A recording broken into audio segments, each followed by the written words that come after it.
당신은 혹시 어딜 가나 무시당한다는 느낌을 받습니까?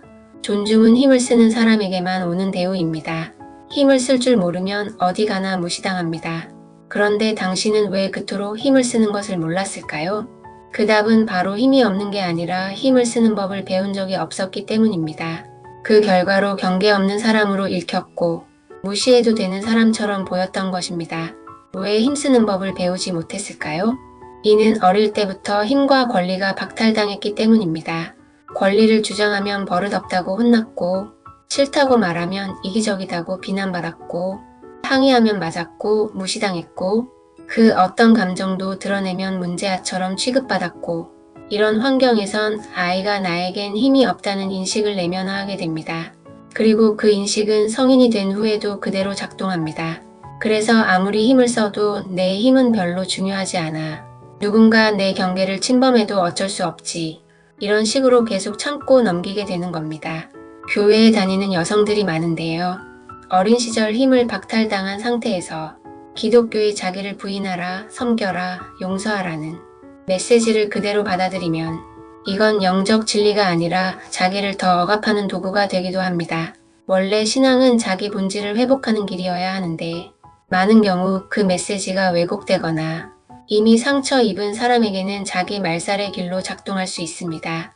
특히 기독교 신앙 문화에 오래 있었다면 힘을 드러내는 것은 교만, 자기 주장을 하는 것은 미성숙, 자기 욕구를 말하는 것은 욕심으로 간주됐을 가능성이 큽니다. 그렇게 되면 원래부터 힘이 없던 게 아니라 힘을 쓰지 못하게 만드는 구조 속에서 자랐고 그 구조는 종교적으로도 정당화됐고 그 결과 힘을 쓰는 나를 죄책감으로 받아들이게 됐던 겁니다. 아직 사회는 힘의 언어를 기준으로 움직이는 곳입니다. 많은 사람들은 존중의 언어, 공감의 언어가 아니라 경계와 힘의 언어를 더 쉽게 이해합니다. 아무리 따뜻하게 말하고 배려해도 상대가 그걸 안전 신호가 아니라 허용 신호로 해석해버립니다. 그들이 있는 건 말이 아니라 에너지 구조입니다. 그리고 당신의 에너지는 그동안 너무 많이 열려 있었고 순했었고 상처 입은 채로 노출돼 있었습니다. 거절을 몰랐고 선을 긋는다는 개념조차 없고 무조건 공감하고 받아주고 설명하고 이해하고 그걸 인간적이다, 좋은 사람이다라고 믿고 있었습니다.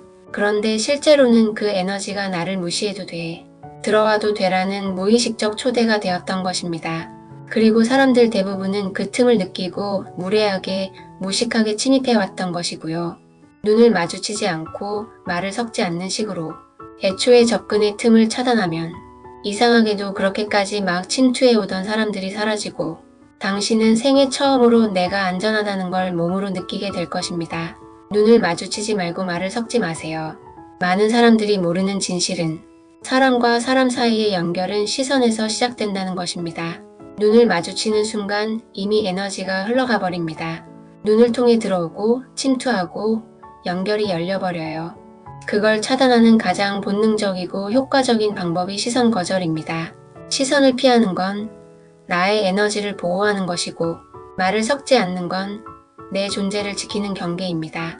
당신이 틀려서 무시당한 게 아니라 구조가 잘못돼서 침투당한 것임을 명확히 이해하세요.